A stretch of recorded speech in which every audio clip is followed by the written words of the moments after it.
પદ્ધતિમાં આવશે। હવે જુઓ આપના સ્ક્રીન પર દ્વિનોંધી નામા પદ્ધતિમાં આપણે કેવી રીતે વ્યવહારોની નોંધ કરીએ છીએ આ સમજવું થોડુંક જરૂરી એટલા માટે છે કે આપણે આજના લેક્ચરમાં કેટલાક વિશિષ્ટ પ્રકારના ટ્રાન્ઝેક્શન્સ જોવાના છીએ કે જે આપણે સમજ્યા છીએ હિસાબો તૈયાર કરવામાં એના કરતાં રોકડ પ્રવાહ પત્રકની અંદર એની કેટલીક જુદી અસર થાય છે।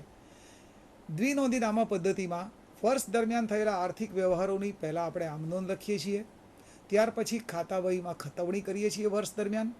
વર્ષના અંતે આ ખાતા વહીના બધા ખાતાઓ બંધ કરીએ છીએ, એટલે કેટલાક ખાતાઓ આપોઆપ બંધ થઈ જાય, કેટલાક ખાતાઓ બેલેન્સ બતાવે, એ બેલેન્સ ઉપરથી આપણે કાચું સરવૈયું તૈયાર કરીએ છીએ અને આપણે એ જાણવા માંગીએ છીએ કાચું સરવૈયું તૈયાર કરીને કે અત્યાર સુધી આપણે વર્ષ દરમિયાન જે હિસાબો લખ્યા છે અથવા જે હિસાબી ચોપડાઓમાં વિગતો નોંધ કરી છે એ એમાં કોઈ ભૂલ થઈ છે કે નહીં। એટલે જો કાચું સરવૈયું ટેલી થાય તો આપણને ખબર પડે કે વર્ષ દરમિયાન લખાયેલા હિસાબો યોગ્ય રીતે લખાયા છે અને એ ભૂલ વગરના છે। આ કાચા સરવૈયા ઉપર આપણે કેટલાક હવાલાઓની અસર આપીએ છીએ જે તમે આગળ 12મા ધોરણમાં અને એસવાય બીકોમમાં શીખી ગયા છો। એના આધારે આપણે વાર્ષિક હિસાબો તૈયાર કરીએ છીએ અને વાર્ષિક હિસાબો જો કંપની ઉત્પાદન કરતી હોય તો ઉત્પાદન ખાતું બને, જેના ઉપરથી આપણને ઉત્પાદનની પડતર મળે। એ ઉત્પાદનની પડતર વેપાર ખાતે લઈ જવામાં આવે, જેના પરિણામ સ્વરૂપે આપણને કાચો નફો કે કાચી ખોટ મળે। એ કાચો નફો કે કાચી ખોટ નનું ખાતે લઈ જવામાં આવે, જેના પરિણામ સ્વરૂપે આપણને કર બાદનો ચોખ્ખો નફો મળે। લેટર ઓન આપણે એ શીખવાના છીએ। એ કર બાદના ચોખ્ખા નફામાંથી નફાની વહેંચણી કરવામાં આવે અને છેલ્લે આપણે પાકું સરવૈયું તૈયાર કરીએ છીએ। તો આ રીતે આપણે આખા વર્ષ દરમિયાન હિસાબોની નોંધ કરીએ છીએ અને પછી ફાઇનલ એકાઉન્ટ્સ આપણે તૈયાર કરીએ છીએ। હવે જુઓ આપના સ્ક્રીન ઉપર સૌથી નીચે એક અગત્યની વિગત બતાવી છે કે આજે આપણે હિસાબો તૈયાર કરીએ એમાં વર્ષ દરમિયાન થયેલા તમામ વ્યવહારોની નોંધ કરીએ છીએ અને પછી એની આમ નોંધ લખીને એની ખતવણી કરીએ છીએ। તો એ દરમિયાન વર્ષ દરમિયાન જે કોઈ આર્થિક વ્યવહારો રોકડ અને બેંક દ્વારા થયા હોય એ અંગે આપણે રોકડ ખાતું અને બેંક ખાતું પણ તૈયાર કર્યું જ હોય અને એની પણ તમામ અથવા વર્ષ દરમિયાન રોકડ અને બેંક દ્વારા થયેલા તમામ વ્યવહારોની વિગત આપણા રોકડ અને બેંક ખાતામાં આપણે બતાવી જ હોય। આ રોકડ અને બેંક ખાતામાં શરૂઆતની બાકી હોય, વર્ષ દરમિયાન દરેક વ્યવહાર દ્વારા થયેલી રોકડની પ્રાપ્તિ અને રોકડની ચૂકવણી બતાવી હોય, ઉધાર અથવા જમા બાજુ વિગત બતાવી હોય અને વર્ષના અંતે વાર્ષિક હિસાબો તૈયાર કરતાં પહેલાં આપણે ખાતા વહીના ખાતા બંધ કર્યા હોય ત્યારે આ બંને ખાતાની આપણને આખરની બાકીઓ પણ મળી હોય। એટલે મારે તમને એ સમજાવવું હતું કે આપણી પાસે રોકડ અને બેંક સિલક ખાતાની વિગતો તો આપણે જ્યારે વાર્ષિક હિસાબો અથવા વર્ષ દરમિયાન જ્યારે હિસાબો તૈયાર કરીએ છીએ ત્યારે એની વિગતો આપણી પાસે ઓલરેડી હોય છે, તો પછી શા માટે આપણે રોકડ પ્રવાહ પત્રક જુદું તૈયાર કરવું? તો એ હવે આપણે લેટર ઓન શીખીએ છીએ। જુઓ તમારી સ્ક્રીન પર એક વિગત જોઈ રોકડ અને બેંક ખાતું, બીજી વિગત જોવી છે આપણે કે રોકડ અંદાજપત્ર। રોકડ અંદાજપત્ર નજીકના ભવિષ્યમાં થનારા અંદાજી આર્થિક વ્યવહારોના આધારે રોકડની અંદાજી આવક અને જાવકની ગણતરી દર્શાવતું પત્રક છે। આ પત્રક તૈયાર કરવાનો હેતુ જુદો છે। આપણે માનો કે અત્યારે ઓગસ્ટ 2010માં છીએ, આવનારા 3 મહિના એટલે કે સપ્ટેમ્બર, ઓક્ટોબર, નવેમ્બર 2010 દરમિયાન આપણે જે આર્થિક વ્યવહારોની અપેક્ષા રાખીએ છીએ અથવા આપણા જે અંદાજી આર્થિક વ્યવહારો છે એ આર્થિક વ્યવહારોમાં આપણે 3 મહિના દરમિયાન માસવાર મહિના પ્રમાણે કુલ કેટલા રૂપિયા રોકડમાં પ્રાપ્ત કરીશું અને આપણા વ્યવહારો સાચવવા માટે આપણે કુલ કેટલી રકમની રોકડમાં ચૂકવણી કરવી પડશે એ આપણા અંદાજી આર્થિક વ્યવહારો ઉપરથી આપણે નક્કી કરી શકીએ। એના આધારે તમે જ ટીવાય બીકોમની અંદર અકાઉન્ટ પેપર 4ની અંદર આ એક આખું ચેપ્ટર શીખી રહ્યા છો જેનું નામ છે રોકડ અંદાજપત્ર। તો રોકડ અંદાજપત્ર ભવિષ્યમાં થનારા આર્થિક વ્યવહારોનો અંદાજ બાંધવામાં આવે છે અને એના ઉપરથી મહિના પ્રમાણે કેટલા રોકડની પ્રાપ્તિ થશે અને કેટલી ચૂકવણી થશે એના આધારે તૈયાર કરવામાં આવે છે। અને આ પત્રક તૈયાર કરવાનો હેતુ એ છે કે આવનારા સમયની અંદર આપણા ધંધામાં ફાજલ રોકડ રહેવાની છે કે નાણાકીય વ્યવહાર કરવા માટે અથવા રોકડની ચૂકવણી કરવા માટે આપણી પાસે રોકડ ખૂટવાની છે એ આપણે એ સમય આવે તે અગાઉ જાણી શકીએ અને એનું આપણે પ્રોપર ફાઇનાન્શિયલ અથવા કેશ મેનેજમેન્ટ કરી શકીએ।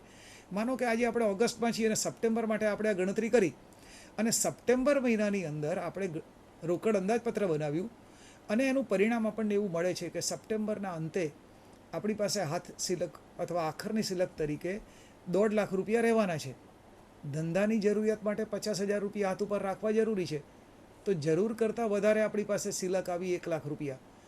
એ રકમ જો આપણે ધંધામાં ઉપયોગ કરવાના ન હોઈએ, બિનજરૂરી હોય, તો એ રકમનું આપણે એવી રીતે ધંધાની બહાર રોકાણ કરવું અથવા ધંધાની અંદર વિસ્તરણ કરવા માટે એનો ઉપયોગ કરવો અથવા આપણું વધારે વ્યાજવાળું જે દેવું છે એ ચૂકવવા માટે આ રકમનો આપણે સરળતાથી ઉપયોગ કરી શકીએ અને આપણા વ્યાજ અથવા બીજા ખર્ચ આપણે ઘટાડી શકીએ અથવા ફર્ધર ઇન્વેસ્ટમેન્ટ અથવા ધંધાની બહાર રોકાણ કરીને આપણે વધારાની આવક જનરેટ કરી શકીએ કે જેથી આપણે મેક્સિમમ પ્રોફિટ ઉપર આપણે પહોંચી શકીએ.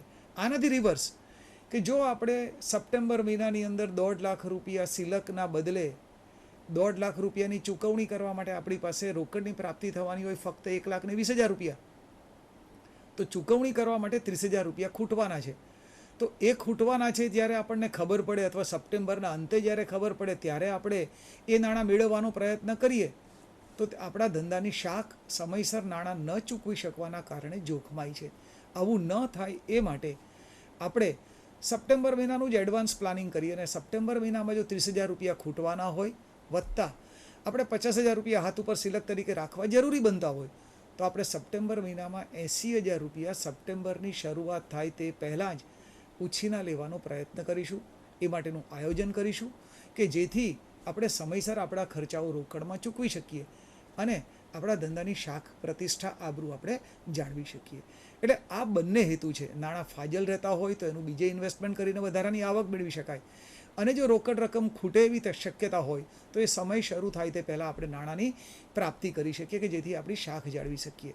તો આ હેતુ માટે આપણે રોકડ અંદાજપત્ર તૈયાર કરીએ છીએ. એટલે બે વિગતો જોઈએ, એક રોકડ ખાતું અને બેંક ખાતું, એ આપણા ખરેખર વ્યવહારોનું પરિણામ બતાવે છે. બીજું જોયું કે વર્ષ અથવા સમયગાળો શરૂ થવાનો હોય એ પહેલાં આપણે અંદાજી વ્યવહારો ઉપરથી અંદાજપત્ર તૈયાર કરીએ છીએ જેને આપણે કહીએ છીએ કેશ બજેટ અથવા રોકડ અંદાજપત્ર. એનો એક હેતુ જુદો છે અને આ એનો ત્રીજો ભાગ જે છે એ આપણે આજે શીખવા જઈ રહ્યા છીએ તે રોકડ પ્રવાહ પત્રક. જુઓ આપના સ્ક્રીન પર રોકડ અને બેંક ખાતું વર્ષ દરમિયાન થયેલા વ્યવહારો ઉપરથી તૈયાર થાય, જેમાં ખર્ચ, આવક, નફાની વહેંચણી, મૂડી અને મિલકતોમાં થયેલ રોકડ વ્યવહારો તમામ વિગતો બતાવે છે. હવે જોઈએ છીએ રોકડ પ્રવાહ પત્રક. નાણાકીય વર્ષ દરમિયાન કઈ પ્રવૃત્તિમાંથી કેટલી રોકડની ચોખ્ખી પ્રાપ્તિ કે ચૂકવણી થઈ તે અલગથી બતાવે છે.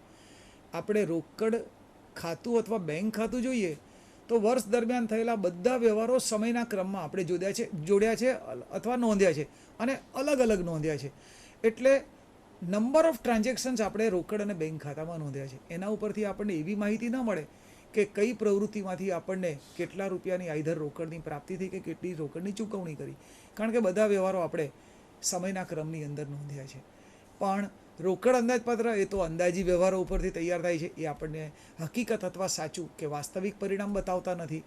તો વાસ્તવિક પરિણામ હકીકતોની માહિતી મળે આપણને, રોકડ અને બેંક સિલક સાથે જોડાયેલી માહિતી મળે અને કઈ પ્રવૃત્તિમાંથી આપણું રોકડ ઉપરનું ચોખ્ખું પરિણામ શું આવ્યું એ જાણી શકાય તે માટે આપણે રોકડ પ્રવાહપત્રક તૈયાર કરીએ છીએ. જુઓ આપના સ્ક્રીન પર, એમાં અહીંયા જુઓ બતાવ્યું છે રોકડ પ્રવાહપત્રક નાણાકીય વર્ષ દરમિયાન, એટલે કે જે સમયગાળા માટે આપણે વાર્ષિક હિસાબો અથવા હિસાબો તૈયાર કરે છે તે સમયગાળા દરમિયાન જે પ્રવૃત્તિઓ કરી છે એ કઈ પ્રવૃત્તિઓ આપણે લેટર ઓન સમજીએ છીએ. એ પ્રવૃત્તિ દરમિયાન રોકડ રકમની અથવા સિલકની ચોખ્ખી પ્રાપ્તિ કરી, એટલે એમાંથી આપણને ભંડોળ કે ફંડ અથવા રોકડ રકમની પ્રાપ્તિ થઈ, નેટ રકમ મળી કે આપણે એ માટે રકમ નેટ ચૂકવવી પડી, તે પ્રવૃત્તિ પ્રમાણે અલગ અલગ દર્શાવે છે. અને તેનાથી આપણને ખબર પડે કે આપણે કઈ પ્રવૃત્તિ કરીએ છીએ તો એમાંથી આપણને રોકડ રકમની પ્રાપ્તિ થઈ અથવા રોકડ રકમની આપણે ચૂકવણી કરવી પડી કે આપણે ફર્ધર ઇન્વેસ્ટમેન્ટ બિઝનેસની અંદર કરવું પડ્યું. એ વિગત આપણને સેપરેટ બતાવે છે રોકડ પ્રવાહપત્રક. અને માટે જ એ નિર્ણય ઘડતરની પ્રક્રિયામાં આ સ્ટેટમેન્ટ બહુ જ મહત્ત્વનું છે અને માટે જ એ દરેક કંપનીઓ માટે તૈયાર કરવું ફરજિયાત બનાવ્યું છે અને માટે જ આપણા અભ્યાસક્રમમાં પણ એ ભાગ તરીકે જોડાયેલું છે. જુઓ નીચે હવે તમારા સ્ક્રીન પર સેકન્ડ પાર્ટમાં, જેથી ધંધામાં રોકડનું સંચાલન કેવી રીતે થઈ રહ્યું છે, ધંધાની નફાકારકતા કેવી છે, ધંધાની આર્થિક સ્થિતિ કેવી છે, તમે કાયમી મિલકતો વધારી રહ્યા હો પણ સામે લાંબા ગાળાનું દેવું વધી રહ્યું હોય, તમારી નફાકારકતા વધી રહી હોય પણ સામે વ્યાજનો બોજો વધી રહ્યો હોય, આવું કંઈ બની રહ્યું છે. અથવા તમે ધંધાના મુખ્ય વ્યવહારોમાંથી, મુખ્ય પ્રવૃત્તિમાંથી તમે કેશ જનરેટ કરો છો અને એમાંની કેટલીક રકમનું ધંધાના વિકાસ માટે કાયમી મિલકતોમાં રોકાણ કરો છો અને બાકીની કેશ માલિકો વચ્ચે તમે નફાની વહેંચણી તરીકે ઉપયોગમાં લો છો. તમે શું કરી રહ્યા છો એના આધારે સમગ્ર ધંધાની બધા જ પ્રકારની આર્થિક બાબતો આપણે જાણી શકીએ છીએ. જુઓ ત્યાર પછીનો મુદ્દો, આ સૌથી મહત્ત્વનો મુદ્દો છે આખા ચેપ્ટરમાં સમજવાનો, કે એક વ્યક્તિની દીર્ઘદ્રષ્ટિ અથવા એક વિઝડમ હોય છે. આ વિઝડમ શું છે? ધંધાની મુખ્ય પ્રવૃત્તિમાંથી ધંધાએ રોકડ બચાવવી જોઈએ. આઈ રિપીટ, ધંધાની મુખ્ય પ્રવૃત્તિ અથવા તમારી કામગીરી કહેવાય ધંધાની, એમાં આપણે રોકડનું સંચાલન એવી રીતે કરીએ કે જેથી સમગ્ર વર્ષ દરમિયાન મુખ્ય પ્રવૃત્તિમાંથી આપણને જે રોકડની પ્રાપ્તિ થાય એમાંથી મુખ્ય પ્રવૃત્તિ સાથે સંકળાયેલા વ્યવહારોની રોકડની ચૂકવણી આપણે બાદ કરીએ તો આપણી પાસે કેટલીક રોકડ રકમ વધવી જોઈએ. આ બહુ જ મહત્ત્વનો મુદ્દો છે અને આ આપણું વિઝડમ અથવા આપણી દીર્ઘદ્રષ્ટિ છે. એટલે ધંધાની મુખ્ય પ્રવૃત્તિમાંથી રોકડ બચાવવી જોઈએ એ પહેલો પાર્ટ છે. આ બચાવેલી રકમનું શું કરવાનું અને આ બચાવેલી રકમમાંથી ધંધાના વિકાસ માટે કાયમી મિલકતોમાં તેનું રોકાણ કરવું જોઈએ કે જેના કારણે માલિકો પાસેથી અથવા ઉછીની લીધેલી લાંબા ગાળાની મૂડી મેળવ્યા વગર આપણે ધંધાનું અથવા બચાવેલી રોકડનું ધંધામાં પુનઃ રોકાણ કરીએ અને ધંધાનો વિકાસ સરળતાથી કરી શકીએ. એટલે રીઇન્વેસ્ટમેન્ટ કરીએ છીએ આપણે. તો આ બીજો મુદ્દો મહત્ત્વનો છે. એટલે ધંધાના મુખ્ય વ્યવહારોમાંથી, પ્રવૃત્તિમાંથી રોકડ બચાવવી, બચાવેલી રોકડમાંથી કેટલીક રકમનું ધંધાના વિકાસ કે વિસ્તરણ માટે કાયમી મિલકતોમાં એનું પુનઃ રોકાણ કરવું અને હવે આપણી પાસે જે રોકડ રકમ વધે એમાંથી ધંધાના માલિકો અને જેમની પાસેથી આપણે લાંબા ગાળા માટે નાણાં ઉછીના લીધા છે એમને આપણે વળતર આપવાનું. તો આ ધંધાનું અથવા ધંધાદારી વ્યક્તિનું અથવા આ સામાન્ય વ્યક્તિનું પણ આ વિઝડમ કે આ દીર્ઘદ્રષ્ટિ કહેવાય. અને આ વિઝડમ જો તમને સમજાય તો આ પત્રક આ જ વિઝડમ ઉપર બેઝ થયેલું છે. એટલે આપણે 3 ભાગની અંદર વિઝડમ જોયું. ફર્સ્ટ, મુખ્ય પ્રવૃત્તિમાંથી રોકડ બચાવવી જોઈએ, બચાવેલી રોકડમાંથી ધંધાના વિકાસ કે વિસ્તરણ માટે કાયમી મિલકતોમાં એનું કેટલીક રકમનું રોકાણ કરવું જોઈએ અને બાકીની જે રોકડ વધી છે એનું દેવું સમયસર ચૂકવી શકાય અને મૂડી પૂરી પાડનારાઓને ધંધાના પરિણામમાંથી અપેક્ષિત વળતર આપવા માટે બાકીની રોકડ રકમનો ઉપયોગ કરવો જોઈએ. આ આપણું વિઝડમ છે. હવે જુઓ આપણા સ્ક્રીન પર. આમ ધંધાના આર્થિક વ્યવહારોને મુખ્ય 3 પ્રવૃત્તિ સાથે સાંકળી શકાય. આ જ આપણું આખું ફોર્મેટ છે પત્રકનું. પહેલી પ્રવૃત્તિ છે આપણી કે મુખ્ય અથવા આપણી જે કામગીરી છે એમાંથી આપણે કેટલી રોકડ જનરેટ કરીએ તો એ આપણી પહેલી પ્રવૃત્તિ બની, મુખ્ય અથવા કામગીરી પ્રવૃત્તિ. બીજી પ્રવૃત્તિ થઈ કાયમી મિલકતોમાં રોકાણ કરીએ છીએ અને ત્રીજી પ્રવૃત્તિ થઈ લાંબા ગાળા માટે રોકાણ કરવા માટે જરૂરી મૂડી પ્રાપ્ત કરવી, એમને વળતર આપવું અને સમયસર આપણે એમને નાણાં પરત કરવા. તો ધંધાની મુખ્ય 3 પ્રવૃત્તિઓ જ હોઈ શકે. પહેલી પ્રવૃત્તિ મુખ્ય અથવા કામગીરી પ્રવૃત્તિ, બીજી પ્રવૃત્તિ કાયમી મિલકતોમાં રોકાણની પ્રવૃત્તિ અને ત્રીજી પ્રવૃત્તિ નાણાકીય પ્રવૃત્તિ જેની અંદર લાંબા ગાળા માટે રકમ પ્રાપ્ત કરવી, મૂડી પ્રાપ્ત કરવી, એમના રોકાણકારોને વળતર આપવું અને સમયસર નાણાંની ચૂકવણી કરવી. તો આ 3 પ્રવૃત્તિના આધારે જ આપણું રોકડ પ્રવાહ પત્રકનું ફોર્મેટ તૈયાર થયેલું છે. જુઓ આ રોકડ પ્રવાહ પત્રક. વર્ષની શરૂઆતની રોકડ અને બેંક સિલક આપણે લખીશું.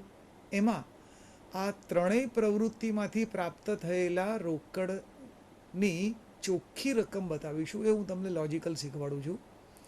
પહેલી પ્રવૃત્તિ છે આપણી મુખ્ય પ્રવૃત્તિ અથવા કામગીરી પ્રવૃત્તિ. તો વર્ષ દરમિયાન આપણે જે ધંધાના મુખ્ય વ્યવહારો અથવા મુખ્ય પ્રવૃત્તિ કરી છે એમાંથી આપણને ચોખ્ખી રોકડ રકમ કેટલી મળી. વર્ષ દરમિયાનની મુખ્ય પ્રવૃત્તિના ઘણા બધા ટ્રાન્ઝેક્શન્સ આપણે રોકડમાં કર્યા હોય અથવા એ સિવાય કર્યા હોય, એ તમામ ટ્રાન્ઝેક્શન્સમાંથી આપણને ચોખ્ખી રોકડ રકમની કેટલી પ્રાપ્તિ થઈ એ જાણવા માટે આપણે ફર્સ્ટ પ્રવૃત્તિ આપણે ત્યાં બતાવીશું, ધંધાની મુખ્ય પ્રવૃત્તિમાંથી ઉદ્ભવતો અથવા પ્રાપ્ત થતો. પછી એ પોઝિટિવ પણ હોઈ શકે, નેગેટિવ પણ હોઈ શકે, વોટ એવર ઇટ મે બી. પણ જે રકમ છે અથવા જે પ્રવાહ છે એ ચોખ્ખો રોકડ પ્રવાહ.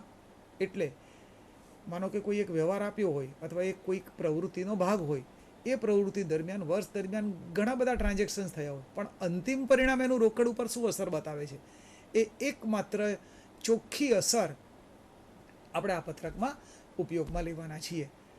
બીજી પ્રવૃત્તિ છે આપણી કાયમી મિલકતોમાં રોકાણની પ્રવૃત્તિમાંથી ઉદ્ભવતો ચોખ્ખો રોકડ પ્રવાહ. અને થર્ડ પાર્ટની અંદર આપણે અસર આપવાના છીએ નાણાકીય પ્રવૃત્તિ. અગેઇન લાંબા ગાળા માટેની મૂડી એ નાણાકીય પ્રવૃત્તિનો ભાગ છે, એમાંથી ઉદ્ભવતો ચોખ્ખો રોકડ પ્રવાહ આપણે ધ્યાનમાં લઈશું.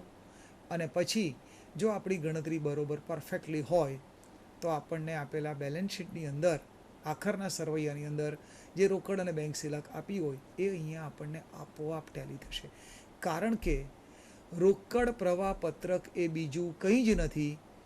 આપણે વર્ષ દરમિયાન જે રોકડ અને બેંક ખાતું બનાવ્યું છે એમાં સમયના ક્રમમાં બધા જ વ્યવહારો અલગ અલગ નોંધ્યા છે. એ જ રોકડના વ્યવહારોને આપણે અહીંયા ફક્ત જુદા સ્વરૂપે રજૂ કરીએ છીએ, પત્રક સ્વરૂપે રજૂ કરીએ છીએ. અને તમામ વ્યવહારો અલગ અલગ દર્શાવવાના બદલે એની એક નેટ ઇમ્પેક્ટ, ચોખ્ખી અસર આપણે બતાવીએ છીએ. અને એ તમામ વ્યવહારોને આપણે 3 પ્રવૃત્તિમાં વહેંચી દઈએ છીએ. એટલે આ પણ એક પ્રકાર, જો તમે સમજો તો આ પણ એક પ્રકારનું રોકડ અને બેંક ખાતું જ છે, પણ એ સમયના ક્રમમાં અને બધા જ વ્યવહારો દર્શાવવાના બદલે એની ચોખ્ખી અસર રોકડ પરની અને 3 પ્રવૃત્તિમાં એની આપણે વહેંચણી કે ફાળવણી કરીને આપણે તૈયાર કરીએ છીએ. એટલે આપણે જે રોકડ પ્રવાહ પત્રક તૈયાર કરવાના છીએ આ જ ફોર્મેટમાં અથવા આ ક્રમમાં તૈયાર કરવાના છીએ. આ બની ગયું આપણું રોકડ પ્રવાહ પત્રકનું ફોર્મેટ. એટલે તમારે ઘણા વિદ્યાર્થીઓ આવી રીતે યાદ રાખે છે કે રોકડ પ્રવાહ પત્રક એટલે આ જ 3 ક્રમની અંદર આપણે પ્રવૃત્તિઓ લખવાની. પણ આ એક વિઝડમ છે આપણું વ્યક્તિનું, સંચાલકનું અથવા માલિકનું. અને એ વિઝડમને જ ફોલો કરીને આ પત્રક તૈયાર કરવામાં આવ્યું છે. એટલે વિઝડમ બહુ મહત્ત્વનું